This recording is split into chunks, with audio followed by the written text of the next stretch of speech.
কলমি শাকের আজকে একদম একটা নতুন রেসিপি নিয়ে চলে আসলাম। এইভাবে যদি তোমরা কলমি শাক রান্না করো তো বারবার রান্না করে খেতে ইচ্ছা করবে। তো এই যে দেখো, প্রথমে কলমি শাকগুলোকে আমি ভালো করে 2-3 বার জল দিয়ে ধুয়ে নিয়েছি। ধুয়ে এবার এই কলমি শাকগুলোকে আমরা একটু ছোট ছোট করে কেটে নেব। তো বাই দ্য ওয়ে বন্ধুরা, তোমরা সবাই কেমন আছো? আশা করি খুবই ভালো আছো আর খুব ভালো থাকো। আর প্রথম থেকে নিয়ে শেষ পর্যন্ত আমার ভিডিওটা দেখবে। তো প্রথমে দেখো, এই শাকগুলোকে আমরা এইভাবে ছোট ছোট করে টুকরো করে নিচ্ছি। খুব বেশিও ছোট করব না আর খুব বেশিও বড় করব না, যেইভাবে শাক হয় রান্না ঠিক এইভাবে। তো আজকে আমরা কলমি শাক দিয়ে আর ডাল দিয়ে একদম একটা নতুন রেসিপি তৈরি করব। তো তোমরা বন্ধুরা দেখতে থাকো। আমি শিখা মণ্ডল, আমার ইউটিউব চ্যানেলে সকল বন্ধুকে সুস্বাগত। আশা করি তোমরা সবাই খুব ভালো আছো আর খুব ভালো থেকো।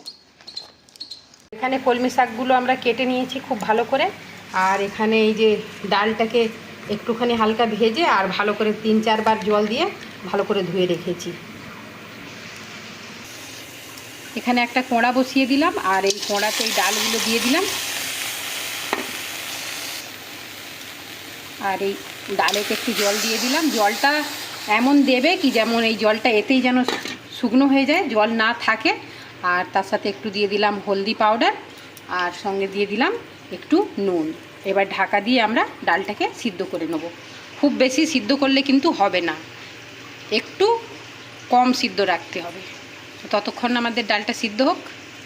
তো এখানে দেখো, ডালটা আমাদের সিদ্ধ হয়ে গেছে। দেখো, খুব বেশিও আমি সিদ্ধ করিনি। এই যে হাত দিয়ে দেখো চেপে দেখাচ্ছি, এ দেখো না, একদম আছে, ঝরঝরে হয়ে আছে। তোমরা এই কোনো ডাল নিতে পারো, আমি মুগ ডাল নিয়েছি, তোমরা কোনো ডাল মুসুর ডালেরও করতে পারো। একবার করে দেখবে, দারুণ হয় কিন্তু খেতে। প্রথমে কড়া বসিয়ে দিলাম আর এতে আমি সর্ষের তেল দিয়ে দিলাম। তোমরা যে কোনো তেল দিতে পারো, যে যেই তেল দিয়ে রান্না করো সেই তেলটা দিতে পারো। তেল গরম হয়ে গেছে। প্রথমে আমরা এতে দিয়ে দিলাম কালো জিরে আর তারপরে দিয়ে দিচ্ছি রসুন কুচো, একটা শুকনো লঙ্কা,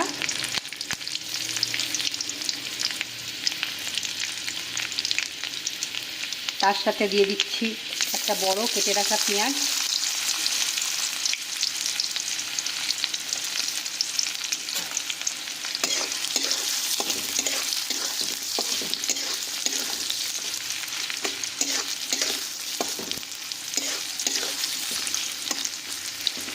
পেঁয়াজটাকে আমরা অল্প ভাজা করে নেব।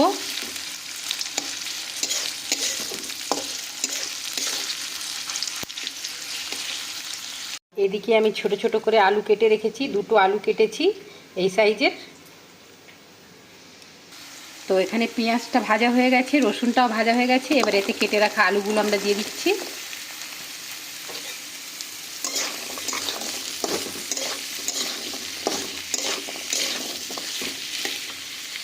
এতে দিয়ে দিলাম নুন আর কিছুটা দিয়ে দিলাম হলদি পাউডার।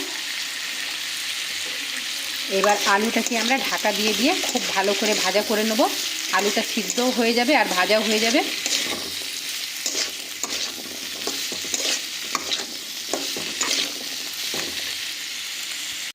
তো এখানে আলুগুলো আমাদের খুব ভালোভাবে ভাজা হয়ে গেছে আর আলুটা সিদ্ধও হয়ে গেছে, দেখতেই পাচ্ছ।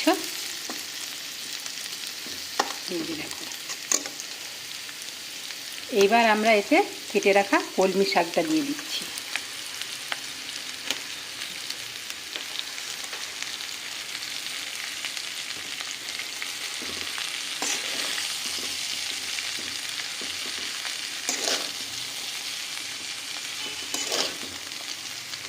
কলমি শাকটা দিয়ে একবার আমরা এতে ঢাকা দিয়ে দিচ্ছি, একটু কমে যাবে।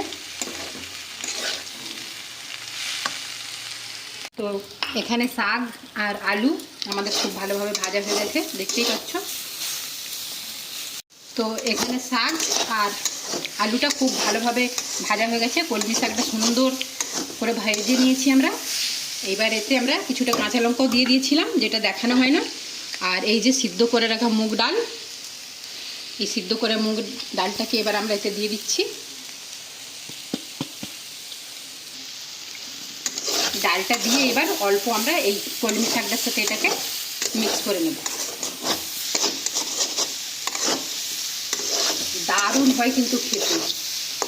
একবার নিশ্চয়ই তোমরা ট্রাই করে দেখবে, বারবার করবার ইচ্ছা হবে। কলমি শাক আনলেই তখন মনে হবে এই ডাল দিয়ে কলমি শাক রান্না করি। ব্যাস, রান্নাটা প্রায় আমাদের হয়েই গেছে।